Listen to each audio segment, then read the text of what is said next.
Was just on the podcast Making Billions with Ryan Miller. We talk about buy then build. We talk about private equity. We talk about the things I got wrong. We talk about the opportunity that we have at hand right now. We talk about evaluating deals. We talk about financing deals. We talk about why conventional wisdom is wrong. This was a epic episode where I ended up going through so much stuff that I can't wait to share it with you. Check it out. Me and Ryan Miller on Making Billions.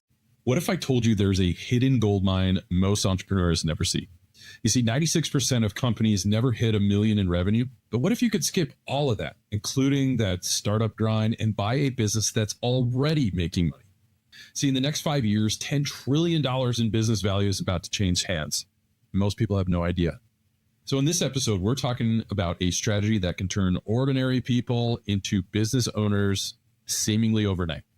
No venture capital, no endless fundraising, just pure strategy around private equity acquisition.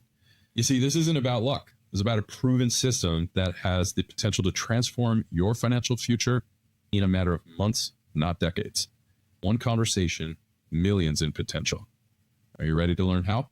Most people think they need millions to start, and I'm about to show you how wrong they are. Let's dive in and discover a roadmap to entrepreneurial success from the master himself. Here we go. Hey, welcome to another episode of Making Billions. I'm your host, Ryan Miller, and today I have my dear friend, Walker Deibel.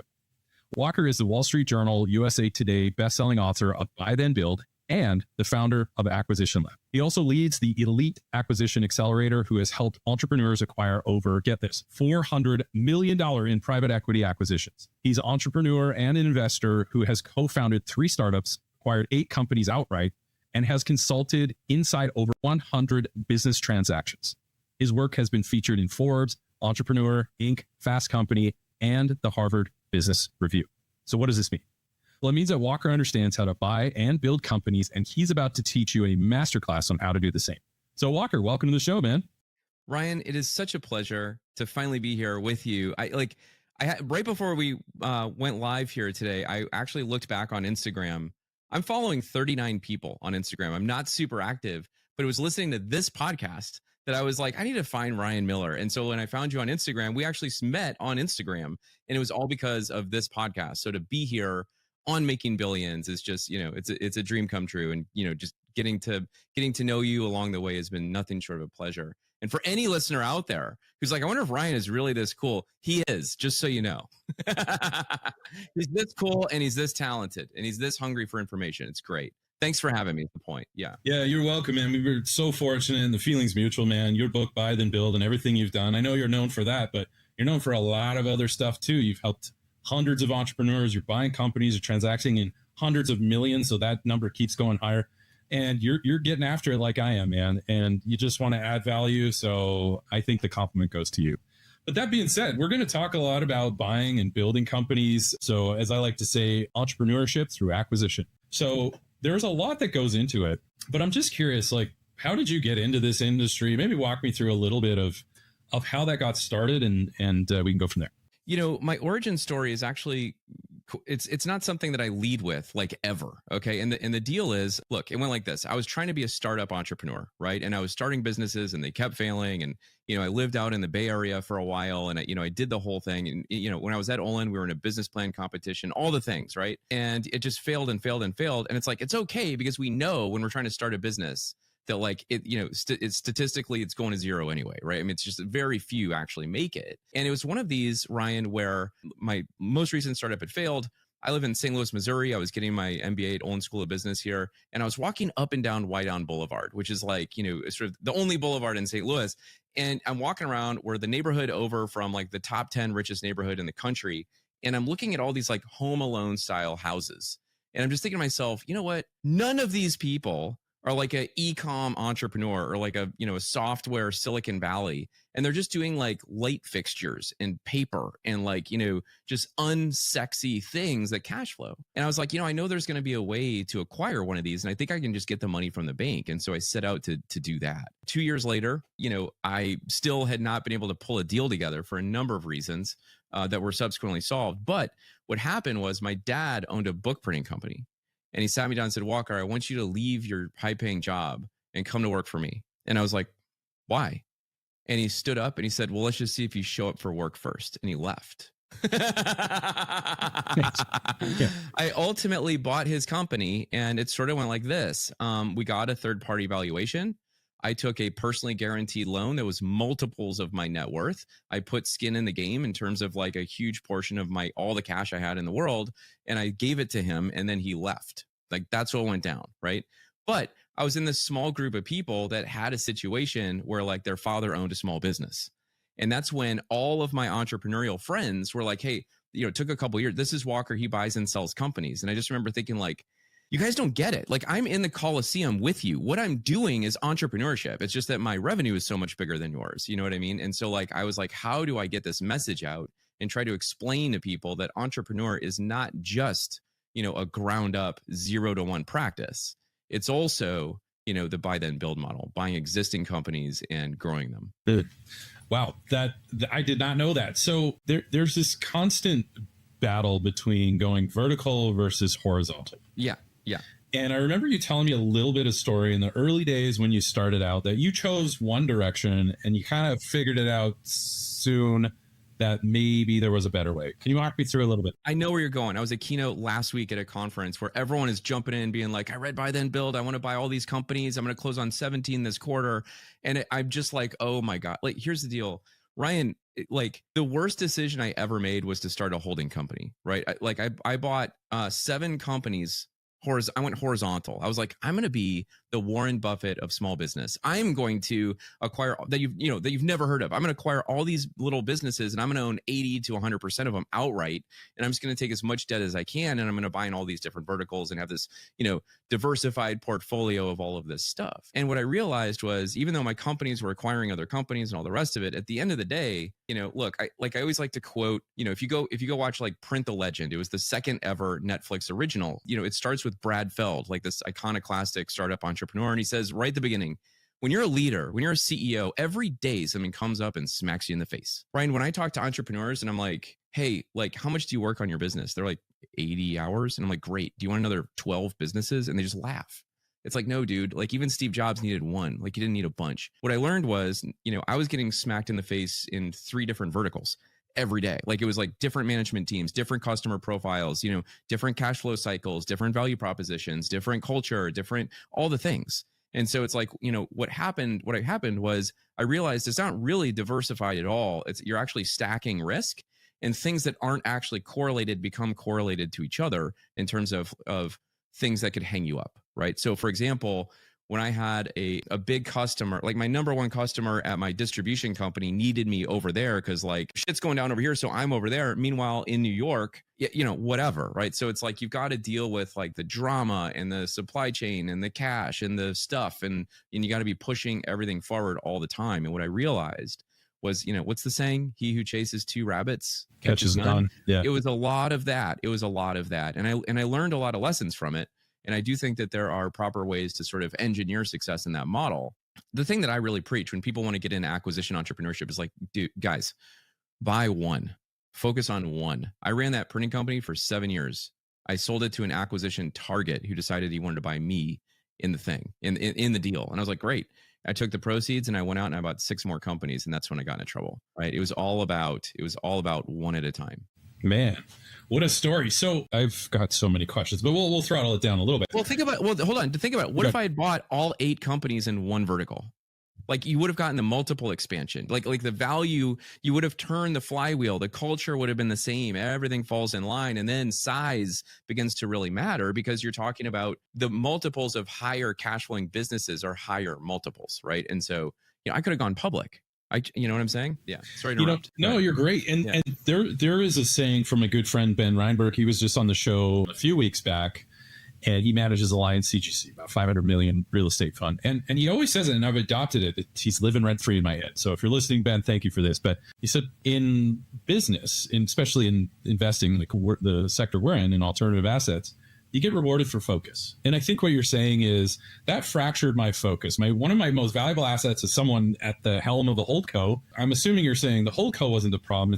It's what I filled it with. The correlation between they didn't work. And so I had 10 targets and 3 arrows, maybe. And I needed the opposite. I needed 3 targets and 10 arrows that I could just slice through all of them. I can shoot 1 arrow and go through 10 targets. And so I think what you're saying and what Ben's saying and what I'm saying, all of us are saying is like, if you really want to reap the rewards in this sector, think in terms of focus, right? Just like Confucius, right? You chase 2 rabbits, you catch none. We get rewarded for focus. Is that what you're saying? Yeah, exactly. Nailed it. Awesome. So how do you get into this industry then? So there's people listening to the show. I know I got students who are in 100 countries. Some people are in grad school. Some are in high school, if you can believe it. Everybody wants to know, PE's hot. You're one of the legends in the space. How do people even start? Like, how do you get started in PE? Yeah.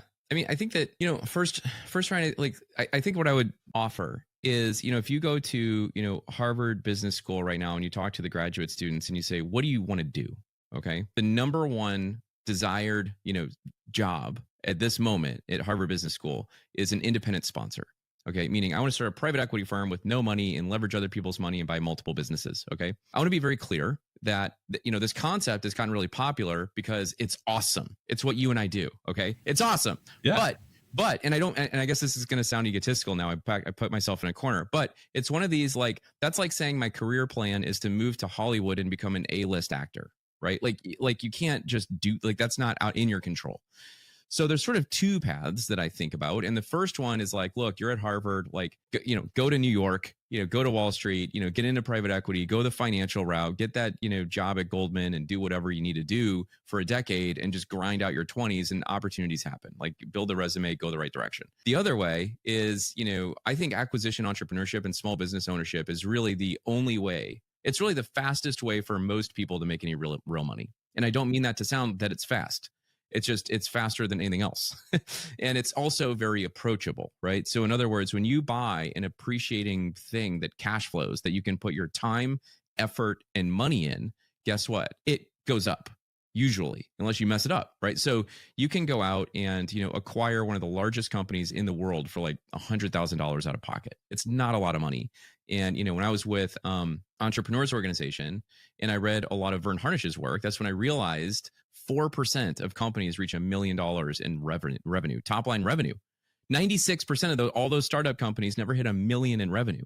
Who would start a company if they knew that, really, right? So it's such a low bar to be so exceptional, right? And it's very much approachable to, get a bank loan, put a little bit of cash in, and just start to grind in your own business. And when you're buying a small business as an operator, you're learning how to operate businesses. You learn all the BS, right? Your actual boots on the ground. You're going to learn leadership. You learn all the things that actually make business function. And not only that, but when you're buying small businesses, guess what we call that? Private equity. That's what it is. Okay. It just is a different asset class than what we think of when we think of like what the boys on Wall Street are doing. Brilliant. Yeah. So, you've been accredited from a lot of people. I won't say any names, but some people who have beards and big muscles. Another certain bright lady who buys laundromats and all that, and they're very well known in the industry. But I was pleasantly surprised, but I don't know why I was surprised when I found out that the one thing they had in common was you, and your work inspired people who are now inspiring other people. So you're the papa of the private equity. So all roads lead to buy then build, Ryan. There you go. Yeah, I'm finding that. Yeah, agreed. And I even have your book on my bookcase behind me. And so when it really comes down to it, right? So I would love to just open up some of the stuff that very influential people today in private equity are kind of putting their own spin on, but I want to go back to the source material. So when it comes down to going into private equity, so let's say you're the syndicator, right? Well, actually, this the guy who goes pro, same thing. Either way, you got to get your start. So where do you start when it comes to you want to buy your first company or your 10th? What's a good place to start? I think that what you really need to understand, this is so funny. Yesterday, I was talking with the CEO of the best performing coding academy in the history of the world. Like, it's like, they gauge themselves on, graduates employed after 30 days and average starting salary. And it's the best program that's ever existed. And I was talking to him and he's been running it for about 9 years. He said, Walker, what's funny? I said, what? He said, I got into coding because I felt like it was the little thing that helped people expand into, expand their careers and reach new heights and make real money. And over the last 9 years, that sort of shifted into AI. So now we're running cohorts on helping, engineers develop AI. But I'm noticing this trend, and that's that a lot of my developers are now at a point where they're sort of bored of writing software, and they're actually going out and they're buying these old economy, unsexy businesses. And I was like, well, come on, man. And he was like, I know you've been talking about it the whole time, but I'm just figuring it out. And then he went on to talk about the silver tsunami. And I'm like, why are you telling me about silver tsunami?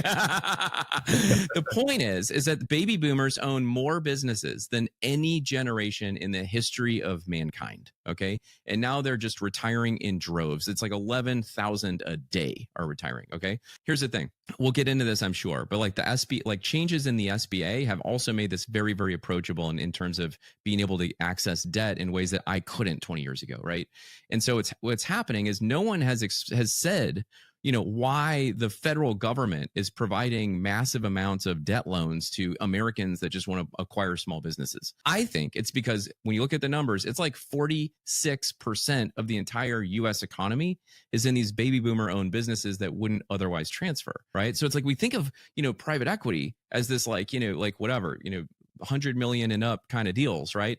That's like the smallest little tip of the pyramid. And then you have like 96% of companies that are like under $1 million, right? So so you really have, whatever the number is, it's like 3.5% of companies are like between like 1 million and like 25 million, right? You've got a huge volume of businesses that have, the kids don't want it. The owners, they're driving around in their Lexus, they're just making money. There's no more debt. They don't really want to invest in it. And so you have to understand the fact that there's $10 trillion in business value that needs to change hands in the next 5 years. It's absolutely massive, right? And so just to pull it around, the CEO of this coding academy had figured out, this sort of trend or the opportunity that's happening right now. And he was like, hey, I really want to talk to you about talking with our AI developers, because I think that if we plug in AI to a lot of these old economy businesses, this is an even greater sort of lever that these guys can use to like build exceptional wealth and impact for themselves, because he understood the opportunity. Does that make sense? Yeah, absolutely. So, sounds like then that step one really is just appreciate the opportunity that's at your feet right now. That's it. It's right now. It's right now. And once you really appreciate that, and you mentioned earlier that I can't remember the percentage in the 90s that make it $1 million or less. What was that percent in revenue? It's 96% of companies never achieve $1 million in revenue. Okay, so that's perfect for people who are starting out, because it's like, you said this to me before offline, but you're like, the bar feels high because all you see is like these mega deals, like Oracle bought this or Apple or Meta bought that. And you're like, oh my gosh, how could I be that? I'm just Ryan or Walker or Sally or whatever. And what you're saying is, look, 98% of the businesses out there are like $1 million or less, man. So it's super possible. Even if you're starting out, you don't need to be a zillionaire. You can actually start out and find one of these small companies. I mean, obviously do your homework, talk to your lawyers and all that. We're not giving any advice, but what we're saying is the field's ripe, ready to harvest. Like it's there. And Ryan, if you don't mind me jumping in, I just want to, just for clarity, like the way that I think about it, and this isn't right for everybody, but the way I think about it is, don't buy a business that's less than $1 million in revenue. Buy one that already has achieved that. Don't you see? Because it's like they're one that has found that product market fit. So like if you buy a company that's 600,000 in revenue, like there's not going to be enough money to pay yourself. Like it's going to be that's hard. But like I mean, like I know people that have bought a company for like 650,000 in revenue and taken it to 25 million in 24 months. It happens. People also win the lottery. People also get struck by lightning. Like all these things happen. You know what I mean? But it's like, I think that if you look at a business that's, between like $1 and $5 million, like that's something that you can get in very, very easily. And it's already got that product market fit. And it's sort of like the money ball of entrepreneurship. It's like I'm already getting on first base, right? I'm not swinging at the ball trying to get home run. I'm just getting on base. And then I'll take it from there. Right. Yeah. And you bring up a good point, because I was that way, because you kind of get pumped with case studies in grad school and all these big things. And so you think big totally from school, and that's okay. There's a place for that. There's a place to play big. But what I had to learn outside of school is to when to think small. And by small, it doesn't mean not ambitious. It means intelligent. And so it's like, sure. And so I felt stuck, because I was like, yeah, put me on $100 billion deal. I will make a spreadsheet that is like a work of art. ask me to price out this $2 million deal. Is like, I don't know, where do I even start? Yeah, and exactly. You know what I mean? And so I think what you've done for the economy and everybody that follows you, and there's a lot, I think you've shown people a really good real world approach that says, look, maybe you know how to analyze and build spreadsheets at that level, but there is a even bigger market, some would say, below that level at very reasonable places where you can start. And that's because of what you mentioned and that friend that talked to you about the silver tsunami. Anything to add to that? So I think that, ultimately, look, when I started writing Buy Then Build, okay, it was one of these where my initial idea, Ryan, was to go out and sort of write like the good to great of this area, right? Like I wanted, like I was like, no one, like I'd been buying businesses at this point for like 15 years. No one was talking about it. No one understood what I was doing. And it was like, okay, I'm going to start by getting a statistically significant amount of interviews and just get started. So I lined up 35 people that had bought companies and started talking to them. And I figured I learned, two things. One, Jim Collins has like 27 PhDs on staff and a ton of data. Two, I lucked out because what I realized was that this space has nothing to do with best practices. And no matter how much, by the way, that people say it is, like they're selling you something, like it has more to do with frameworks. Like you just need to understand what is it that I'm looking at. Right. And like, what's the opportunity that I'm looking at? And so, when you read Buy Then Build, I ended up with this like 4-quadrant matrix because I have an MBA. I needed to have a 4-quadrant matrix. I'm just kidding. But like, it's really sort of like value and growth, right? Is really what it is. And so, you've got this eternally profitable option. You've got this turnaround option. You have this high growth option. You have a platform option. Okay. And the thing is that like, when I talk about platform, I don't really talk about it in terms of like, a roll-up strategy that a firm might have, like, hey, I'm going to buy the first one and that's going to be my platform. Instead, I want it to be a platform for the buyer, for you. Okay. And the reason why is because a lot of people will sit there and, as you say, like they look at their spreadsheet and they really spend a lot of time trying to de-risk the acquisition because it's risky. It's like I'm buying one concentrated thing, right, with like a lot of money and a lot of debt and PGs and all the rest of it, and it's like I can't mess this up, and they freak out. Well, the truth is that the minute you buy that company, there's one thing that's different. You just cut the head off of the business and inserted your own head. Yeah. So, when we think about raising capital as like a startup entrepreneur, it's like, hey, where can I get smart money? Like, where can I get that investor that can also just like roll me into Walmart or whatever, like, because that's the magic, right? And it's the same here. How are you smart money? What do you bring to the table? That business needs to be a platform for you and your own, magic sauce. You know what I'm saying? Like whatever it is you bring to the table. And so as long as people can start to think about like, hey, do I have the right attitude for sort of like being driven in vague circumstances? What do I want my life to look like? And ultimately, what am I good at? And what do I love to do? It has nothing to, people always make this mistake where it's like, oh, I'm looking for, a manufacturing business, right? Or whatever, brokers will talk to you and be like, what is your background? Like they're trying to line it up like it's a career, and it's not. It's the soft skill. It's like, yeah, I was in manufacturing, but really I was the sales guy that ran the sales team or whatever. And like, I know how to build sales teams and drive it. Great. You need a small business with tight operations and like good accounting so that you can go out and just like grow it and scale it with your efforts, right? The opposite is also true. Hey, I'm good in operations and in squeezing out profits, just building lean operations. Great. You need something where there's not a sales problem, and it provides an opportunity for you to go in there and just like squeeze all the pennies out of the dollar, right? I mean, all these types of things come into consideration. I think a lot of times people think to themselves, hey, I'm in this industry, and so this is going to transfer. And I just like to challenge them and say, let's really get into it. What is it that you have, right? And ultimately, what do you say? Reputation, relationships, right? Relationships and results. If you provided results for people you worked with, then maybe those relationships will matter, especially if they're distributors or, customer relationships or people that can move the needle on the business that you're ultimately going to acquire. And it also pumps your reputation with them as well. So they're all connected.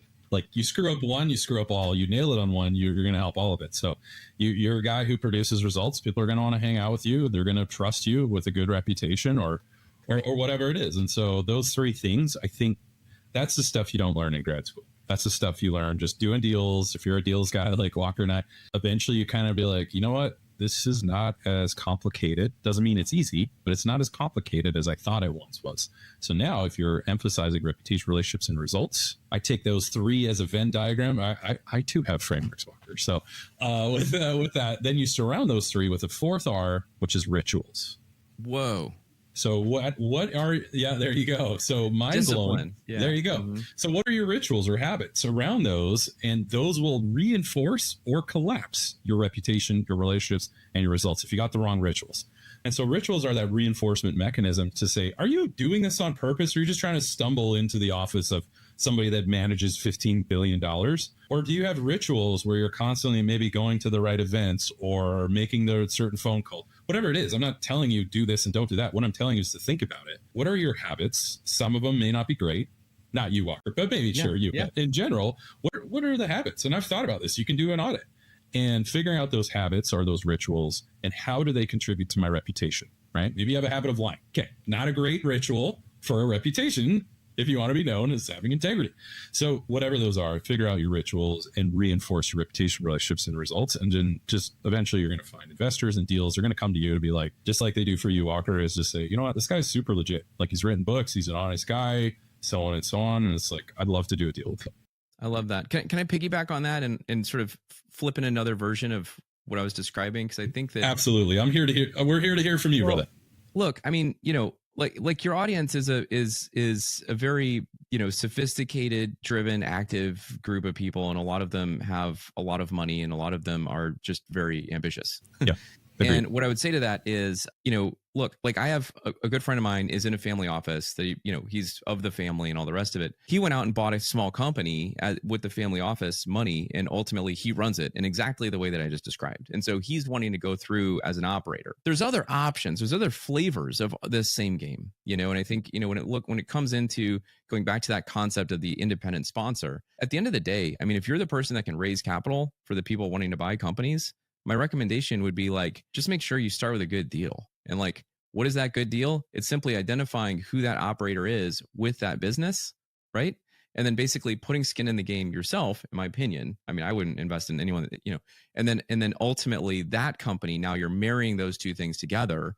And now all of a sudden you're sort of the deal guy, the capital guy, the syndicator, and you're beginning to build that resume towards, becoming that independent sponsor or that deal guy in private equity. Just another flavor that someone out there might say like, yeah, that's what I want to do. Yeah, absolutely. I love that, man. This is great chopping it up. I'm curious, have you seen people when they enter in this industry, is it a good idea to go alone? Is it a bad idea? Is it possible to do it? I mean, where do you stand on that? What would you recommend? Sure. Well, okay, there's a couple of ways to answer this. I mean, the first thing I would say is the reason I built Acquisition Lab is because everyone is trying to do this like isolated in their kitchen, and they're trying to make one of the most important, critical financial decisions of their life. And I was like, okay, how do we build world-class education? How do we vet a community? How do we give people the tools and, mentors that they need to actually succeed? And that's what has made Acquisition Lab have such elite results. Okay. So, and it's, it's like it's less than like 2 months of a buy-side advisor. It's very affordable. There's no hidden, we don't make money over here or over there or anything like that. It's just clean. Okay. It's an education company at its core, a community at its core. So I'm bringing that up because I built it, and I'm sorry if that sounds like a pitch. It's just, I have to mention it because I did. So on the one hand, if you're looking to do this, like get around people that have done it before, right? Period. Like you are going to spend so much time recreating this wheel, and it's a different animal than anything you've ever seen if you're not familiar with it. Even like we have people in the lab that, they've acquired multiple $50 million companies, and they come to the lab because they're like, I don't understand this small business thing, like sub $25 million space. Great. So I got a guy who took 3 companies public in the lab. You know what I'm saying? Like, it's like, great, let's go. So one example. The other is you might be talking about, should I buy by myself or buy with a partner, right? And statistically, I can tell you that, there's a bunch of information that comes out of Stanford that actually suggests the empirical evidence suggests that if you go in with a partner, you're actually more likely to succeed. Okay. And that's interesting to think about. Now, I was also an EO for like 5 years, and I will tell you that EO is really just a group of entrepreneurs with business partners that need counseling, right? so it goes both ways. So if you're going to have a partner, make sure you have a partner that has a different skill set, right? In my opinion, someone's got to own 51% or more. It should not be 50-50. That is rookie mistake 101. Yeah. Someone's got to have that lever to be like, we're not talking about this anymore. And then different skill sets, obviously good working relationship. Someone has to have that end control tiebreaker. And the big secret is that you get to buy a bigger business, because what's happening is both of you now can get access to capital. Sure. $5 million limit with the SBA, for example. So now if there's 2 of you, you can go in and pick up a business doing $2 million in, adjusted EBITDA. And now you got 2 people in there pushing. right? So I think that that was sort of a big surprise that I've learned over the last 4 years was the data that came out around having a partner. Look, I mean, I've done the whole thing by myself, and when I say that, I mean, yes, with my sweat and drive and cash and risk and all the rest of it, but obviously I'm also talking about the hundreds of employees that I've had as well, that we all come to work and we all do it together. It's just that, at the end of the day, most people don't own the company and own the equity. Got it. So do it with a partner is better. And if they need guidance, acquisition lab. Yeah. Mm-hmm. Sorry to interrupt. Yeah. No, you're good. So do it with a partner. That's what you're saying. And statistically, if you do it, you have a higher probability of success. And as I joke, I'm like, finance is more statistics than it is calculus, right? We deal with probabilities and risks. There's not a lot of absolutes. There are, but I always joke that, hey, if you're good at calculus, go into accounting. If you're good at statistics, go into finance. So we deal with less than 100% a lot of the time. And so the statistics add up that a partner does better, or at least get some guidance from acquisition lab, whatever that is. But just don't wing it. I think it was Vince Lombardi that said the man at the top of the mountain didn't fall there. There's some intention that needs to go into this. Don't try to be lucky and fall on the mountain of cash. It's like you're going to need to surround yourself with a lot of smart people. Back to the relationships. And so whether that's official mentoring or you have an experienced guy that's willing to spend a lot of their next 5 years. Yeah. Can I just give you an example? Yeah. Right. Like I've got a couple of people who bought companies, like they looked at the lab and were like, I can do it on my own. And they bought companies and, one of them, she's an advisor at the lab now. She's gone on and done other things. And she's like, if I had just joined the lab, I wouldn't have made a mistake. Right. Like a lot of people are like, oh yeah, I'm going to buy a quality of earnings. And then I know for sure everything's good. But it's one of these things where Lucas Phillips, I just got back from New York where I shot a video with him. He's in the lab. He's one of my star members because he crushed. He came in every day, was posting in Slack, like all of his metrics. He buys this company and, he bought the quality of earnings. He did like all the diligence things and like whatever. And he gets in there and he realizes that the small business owner, the seller, was a small business owner. And he was just sort of like, and he was holding the whole thing up and no one was coming to work. And the only guy that had all the IP in his brain was drunk and wouldn't show up. And I mean, Lucas called me like in fetal position on the floor. And I was like, bro, this was a tough love kind of situation. I'm like, the only way is through. You can do this, one foot in front of the other. What's the point? The point is that the answer to everything he needed to know was literally right in the middle of the entire building was all of the time cards on the wall. If anyone had looked at the time cards, he would have seen no one was actually working 40 hours a week. Everyone was rolling in, working half days. And the seller was the one that was like, well, it's my company. I'll just do all the work and make it happen. Right. And so it's like these little lessons add up and they're all in one place in certain places. Right. Yeah, that's a really great story. It reminds me, it's a cautionary tale that I learned. So in a former life, I was brought in as a CFO of an insurance company and they were getting ready to sell. And so we call it window dressing, just get it ready, clean up the books, get the numbers, get process maps. And so it was a lot. It was a lot of fun. It was a lot of work, but it was a lot of fun. And one of the things, and I would say, just from my experience, if there are people who want to do entrepreneurship through acquisition, time cards, and also if I can add to that, I call them phantom costs, right? So these are the things that are really costing the company a lot of money, but they don't show up on the income statement or the balance sheet. But, if you're an accountant, you're like, what? Everything needs to be in the income statement. Well, you could argue indirectly they may show up in like lack of revenue or bloat in labor costs. Sure. And they did. And so one of the things to think about is just those phantom costs, right? So the time cards, how much are people working? Another phantom cost are people taking 2 to 3 or 4 hour lunch breaks, right? That costs the company money and it doesn't show up on the income statement, but it kind of does. And so this is where now that might be good for you if you're buying companies like that, because you're like, this company should be worth a lot more. It's not very well led. Often you will find some brilliance through a lot of those phantom costs, right? Poor productivity doesn't show up. Turnover doesn't show up. And of course, time cards. So you're saying, and typically the outcome in productivity and people on those phantom costs, it just shows up in a bloated labor budget. So you're like, wow, 60% of your OPEX is labor?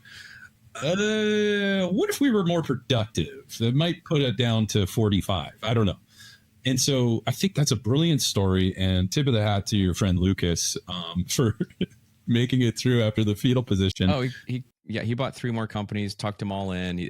He's crushing. He has all the IP of the whole industry now. I mean, it's just like, I'm like, Yes. Yeah.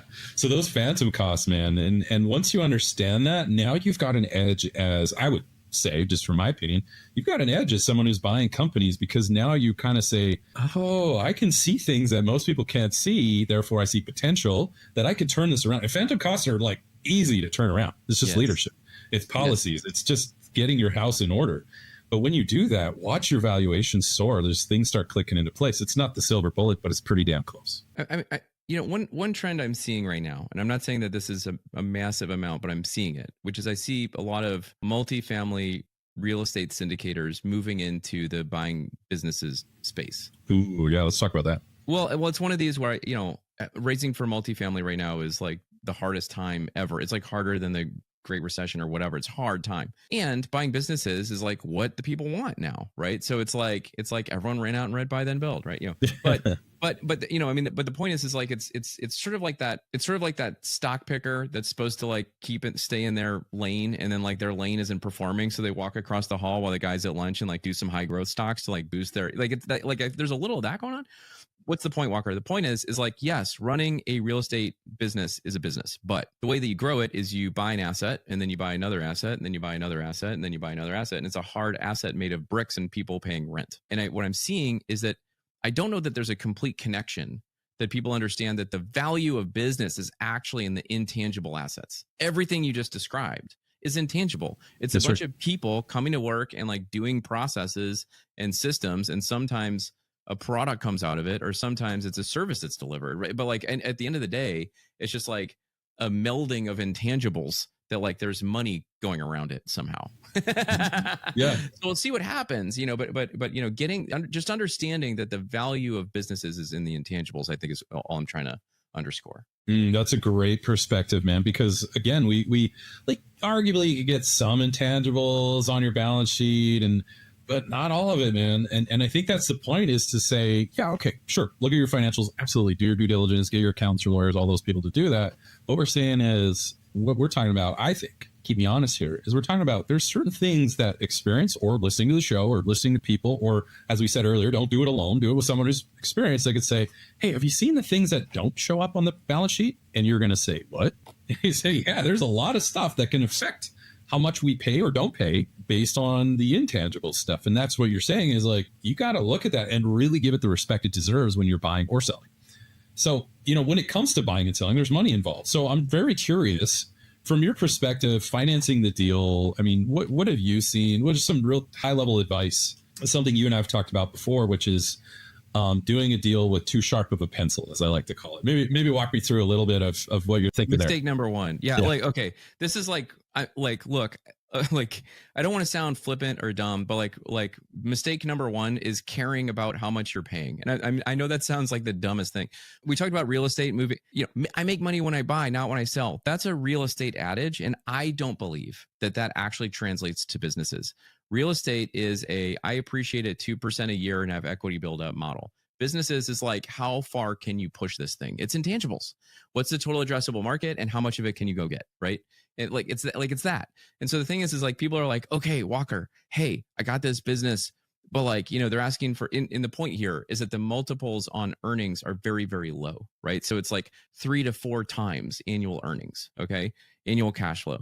And so it's like, you compare that to, if you say that to a real estate guy, by the way, what they hear is, what? I can get 35% cap rate, but it's like, it's a different asset, whatever. I'm not going there, but I did. Yeah. Anyway, the point is like, it's such a low valuation anyway, right? Like, what's NVIDIA trading at right now? I mean, it's a crazy example, 59, I don't know, whatever, these tech stock, at the stock market, average price to earnings ratio is like 19. Okay. Like historically, we're talking like 3.5. So people come in and they're like, okay, it's 3.5, Walker, but like, I don't know. I feel like I really just don't want to pay more than like, 3.2 times or whatever. And I'm like, okay, so that's 90 days of earnings. You're going to own it for 10 years or whatever. Are you sure you want to like lose the deal over, I'll pay 3.8 times. I don't care. It doesn't matter because whatever that difference is, it's a 10-year loan that it's going to get paid out over. Okay. Yes. If you get into higher multiples, look, Ryan, in 2002 to 2004, when I was really trying to figure out how to do this in grad school, the top 3 searches on Google around this space, okay? How to buy a laundromat, was number one. How to buy a car wash was number two. And how to buy business with seller financing was number three. If you want to create a influencer business on buying businesses, those are your three. Congratulations, go do it. Okay. Now, here's the point. Everyone wants to figure out how to do it on seller financing, but seller financing in the knots was the only way we were able to do things. Okay. There was three reasons I bought the book printing company. Yes, my dad invited me, but two, it's because I couldn't get a deal closed. And when I brought the bank in to look at the big pieces of equipment, they loved it. They're like, there's collateral. Walker, you don't have any money. You don't have any collateral. You want to buy this other manufacturing company that just has aluminum extrusion moving through with some welder guys in it. Like there's no collateral. These machines are beautiful. And they gave me a loan. And I was like, great. Okay. That was the only way that went down. That other hypothetical example of the aluminum extrusion welding, that's a business I actually own right now, which is why I use it. I couldn't have bought it pre-2016. Here's what happened. I would go to her, the seller, and say like, look, this is small business transactions. I'm going to buy it at a 3 times earnings or whatever, but I don't really have any money. Like, I can't get anything from a bank. Like there's no collateral anywhere, but I'm a willing buyer. Let's go. I just need we need to work out a seller financing deal. And then they would go, wait a minute. So I'm the bank. And I'm going to give you my business and then you're going to go run it. And then you're just going to give me the earnings that I would make anyway if I just own the business. That doesn't make any sense. And so deals weren't getting done. Anyone that had a decent business wouldn't sell it because it was just like it didn't make any sense. Right. And so ultimately, what the SBA did in 2016 was they solved the seller financing problem. This was actually the year I bought 3 or 4 different companies in 2016. And that was actually the year where I was like, I have to get Buy Then Bill done. It took me 4.5 years to write that book. But I was like, no one understands what just happened. And this was the federal government coming in and saying, if you don't have any money or collateral and the business doesn't have any collateral, we will give you up to $5 million for up to 90% of the total acquisition price. All you need to do is sign this personal guarantee. I was like, give me all of it. So what's the point? The point is I believe that social media has really pushed seller financing. I believe that people wanting to sound smart in the space have been borrowing middle market terminology and deal structure and trying to insert it. No one was talking about working capital pegs and sub $5 million transactions 24 months ago, I promise you, except for the private equity firms that were coming in that I was then getting my sellers off the phone and educating the private equity firms like, look, I know what you're doing. I know the middle market. Let me explain how you're working. And like in any situation, in any deal textbook, no matter what, the seller is still getting 3.5 times cash at closing, period. Okay. Don't get hung up in multiple things. If Ryan, people are surprised to hear this. I've never done seller financing once in my life. Not once. I want to write the check. I don't want to owe that person money. I want to download their brain and I want to get them out. I don't want to give them, if you owe someone, 10% of their entire exit of the most valuable thing they own. Okay. If I'm that seller and you're the buyer and you owe me money, I'm going to come up there and I'm going to sniff around the business. I want to know how business is going. I'm going to talk to my old employees. You might catch us whispering. It's just like I'm literally in your business. I like it clean. I want them out of my business. Right. And I think that a lot of people think I'm crazy, but especially lenders. But if you really, really look at it, lenders really like seller financing because they can increase their debt service coverage ratio by pushing the seller out and you wreck your reputation. That's what happens. And now the bank doesn't have to deal with you coming to them being like, hey, things are a little rocky. Can we work with this out? And they're like, no, screw the seller. That's what happens. That's why the banks start talking about it. And ultimately, there's just a lot of hot terminology working itself into this space that, I think it's fine to consider, but it's like, don't get hung up on the price. Just find a good business. Search funds, like traditional search fund investors will say, find a great business and be prepared to pay a lot for it. They do not care what they're paying. Like they'll pay whatever to get the great business. That's an extreme. Find a good business, pay a fair price, get SBA debt and get the seller out of there. That's my advice. It's not gonna be right for every deal. It's just how I like to do things. Yeah, that's a great opinion. For those who don't know, because you said, working capital pegs, no one was really talking about that. Maybe walk through a little bit of what is a working capital peg for those that may not know, and how does that relate to what you just said? Right. Well, if you're making the argument for a working capital peg, you're saying, well, you're not going to buy, an automobile without gas in the tank. Right. But the way that, the Main Street market works is it's like you bring extra cash to put in because that's the seller's cash. It's a cashless, debtless transaction. It's an asset sale. That's how they stay out of the rules of the Securities and Exchange Commission. It all runs on asset sales. Right. So you start an entity, they have an entity, and you buy the assets out and put them into your entity. That's the structure. But what happens is, when you're doing a $75 million deal at a 7x or whatever, yes, the working capital stays in there. This is a middle market business. There's going to be some amount of cash in inventory, in receivables, in payables, and in a minimum cash balance that needs to get balanced out so that that there's enough gas in the engine, so that there's enough cash, enough working capital staying in the machine. And the concept is that if you buy it and you're at a low part of the cycle, then you've got to come up with a bunch of cash that is going to increase your purchase price. The Main Street market has always worked as a debtless, cashless transaction. And now people are coming in and saying, hey, don't worry, here's my letter of intent. And, we're going to go ahead and calculate a working capital peg over time. And it's very vague what that's going to be. And then you will just owe me some money. And it's like, hey, man, you want to lose your deal? Do it like that. Do it like that. I also think that, a lot of people really like off-market deals. It's like off-market deals. Sure.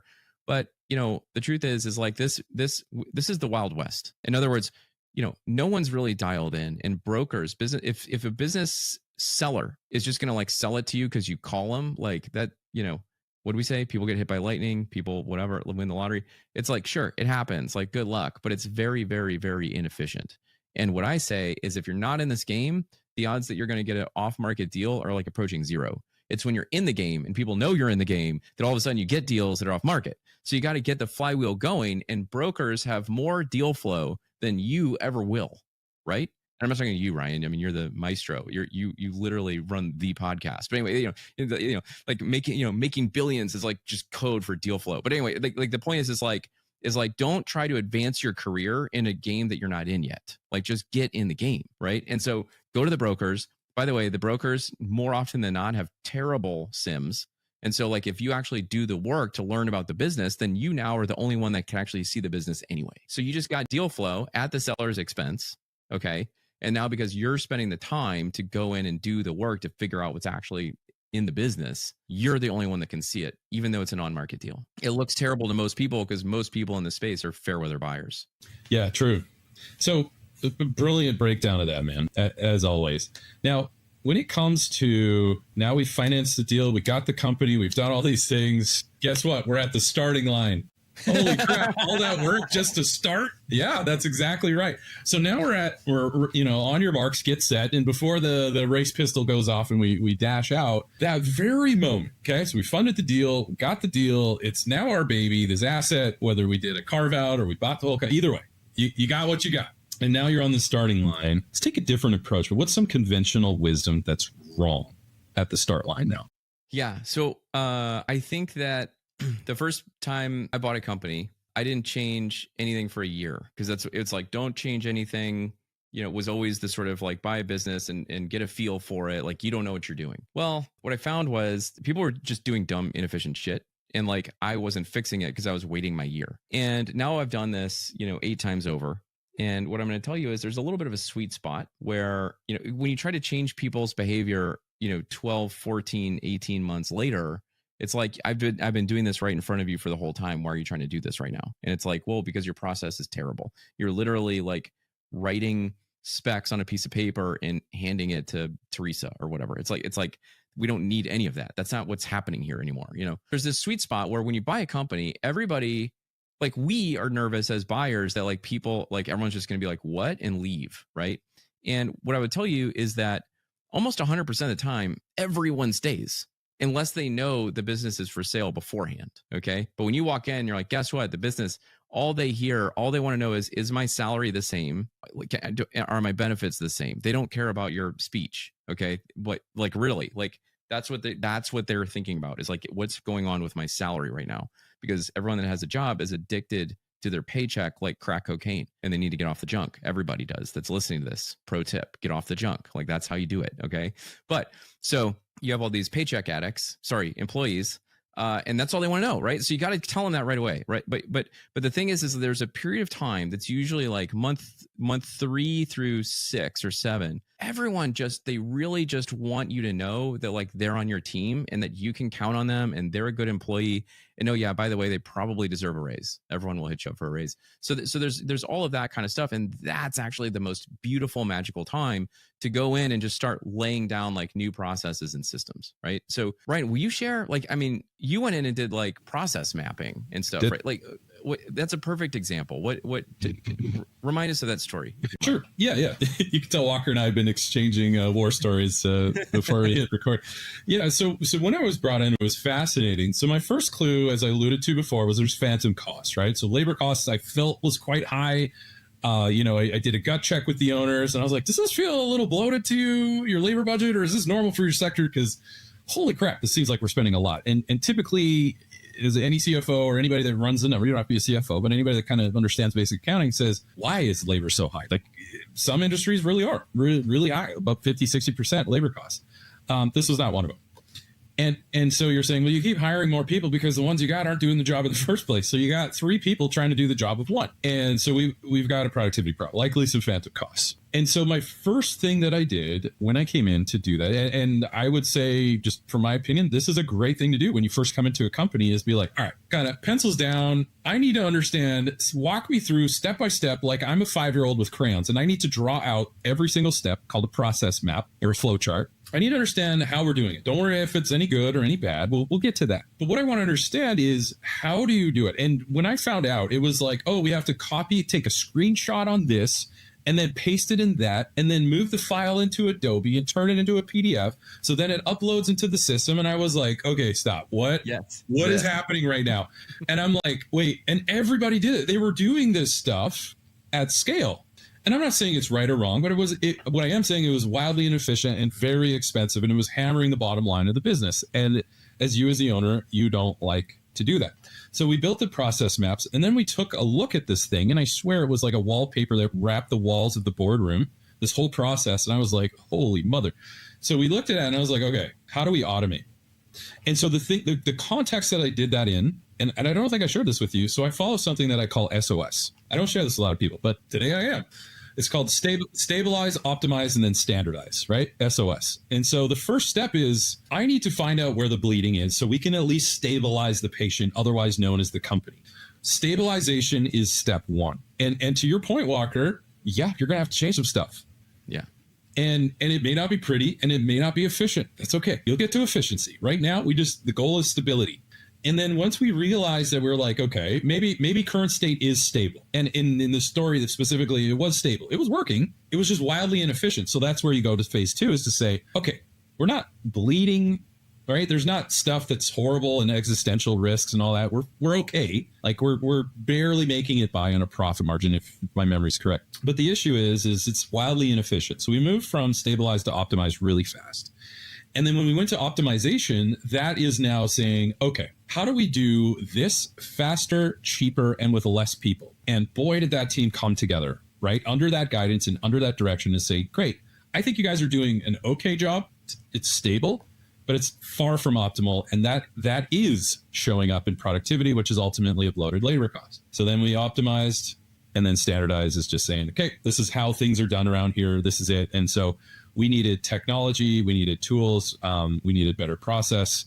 So I cross-section, like you talked about your matrices, from SOS, we did people, process, and technology. So between SOS, cross-reference with people, process, technology, we were able to really clean up a lot of those phantom costs and really just process out just dumb things that people were doing. Smart people were doing things in a very dumb way. It wasn't mean that they were dumb. Just no one ever sat down and be like, all right, we're locking the door, we're eating a lot of Skittles, and we're not leaving until we have this process mapped out, which we did. And I think they were Slurpees. But either way, we really burned the midnight oil and we figured it out. And this is the kind of stuff they have now. I was there as an executive, so it's a little bit different concept, but the exercise is absolutely the same, that when you're owning a business, you got to explore that. And a big part is just saying, okay, where's the bleeding, if any? Let's figure out the process. Walk me through customer service, how you do. Walk me through procure to pay or order to cash finance department. Walk me through onboarding of a new client sales department or brokers. And you build out this entire process map, and then you sit back, not just as an executive, But you sit back with all the leaders, even team lead, everybody, and just be like, I think your job sucks. Would you say your job sucks? And they're like, yeah, my job sucks. And I was like, I can see it. Nobody would want to do it like this. Of course your job sucks. And then you start cleaning it up and you give people a voice and people feel engaged. They feel that they have their fingerprints on the business. They're more apt to lean in and be part of the solution. And so I think really just figuring out what the heck is going on, filtering it through SOS, using people process technology as potential sources of solutions to inefficiencies. Now you're cooking with gas, right? So like you said, you're like, there's some financial stuff, but a lot of this is just frameworks. So thanks for listening to my frameworks. Well, no, I love that. I took extensive notes just now. And I think I'd be interested, like the hardest part of all of that, in my experience, is when you go into these companies and you start having people write down exactly step by step what's happening, they're feeling their brain being exported. Like the value that I'm bringing is now being exported. And so they're feeling like you're trying to take something, right? Yep. And ultimately it takes a while. And the little thing that I try to instill is actually the underlying culture. And what I try to go with is sort of like, I didn't make this up. I wish I could claim it, but it's like, we're not placing, blame. We're just trying to find the root cause of like why this thing went wrong. Right. Like, I don't care, like it's man method, machine material or whatever. Right. It's like, we're just trying to figure it out. Like, it's like, and trying to help people understand that investing in, efficiencies and quality assurance or whatever you want to call it actually pays money is like the little thing that makes the big difference. And so, if we're talking about what to do, in the first 90 days or whatever, I mean, really focusing on that culture and trying to like give people a true north on, your values and where you're going and like how you treat people is really, really important. One of the companies I eventually sold, the guy came in and on day two, he's on the phone with my former, because I sold the company, #1 supplier. And he's like, I'm not buying any of that shit. And the guy was like, well, and he was like, listen, the only person I listen to is God, and God isn't very happy with me right now. And I was just like, whoa, that's when I knew I was like, I need to get out of here. Because he's changing things beyond and treating people in a way that I don't. Like, let's just say his management style was very different from mine, right? And it's like, so get in there and do some changes. But it's my theory that he should not have changed that order. Now, look, maybe he's smart and I'm dumb. But, when you go in and start like changing material core things in businesses, like that's a way where you actually screw up a business because you're getting in front of your skis because you think you're too smart. So, you got to, I love what you're doing. Focus on the processes and the people, because that's where you're going to find the wins, right? That's where you're going to be able to, one other thing, like 101, buying business for the first time. The #1 mistake is you go in and you just increase your salary really high because like now you're the CEO and you just start burning all the cash that's coming in the door in terms of your salary. So what I like to say is there is an equity buildup happening. Your growth does look like this. It just is inside the thing, the capital stack, right? Give it time. Build safety, right? Eat ramen noodles if you can for a little while. Like you want cash. You're going to want cash in your business because if you run out of cash, the game's over and music stops. Yeah, that's right. So thank you for that. So all of the conventional wisdom that you find to be wrong, and I agree with that. So before we wrap things up, this was, as always, it's absolute blast, hilarious. Those of you who can't see, half the time Walker's talking, I'm dying laughing, and I had to mute my mic. But we have a good time. We have a good time, as I hope you can feel, and you've joined us on such a great conversation, brother. As always, it's always good to talk to you. But before we wrap things up, man, you got so much stuff to do, and you got a lot of stuff going on. The final thoughts, any ways people can reach out to you, maybe get involved in some of the stuff you got going on? Like, give us a shout out, man. How do we get more Walker in our lives? Yeah, well, I mean, what I would say is, free. I'm very active on LinkedIn. Feel free to reach out to me there as well. I've got a newsletter that I send out to 50,000 people every Sunday. It's, it's basically a book chapter. It's like 2,500 words every single week. I think you can get there through buythenbuild.com. You can definitely get there at walkerdeibel.com if you can spell my last name. But so that's free stuff. Buy Then Build is like $6 for an ebook. I'm not going to give it to you. You have to buy it, but it's $6. I think it's worth it. And, Acquisition Lab is, the elite, acquisition accelerator, acquisitionlab.com. Feel free to apply if this is something you want to do. We truly are a vetted community. About 70 to 75% of applicants are actually not invited to enroll.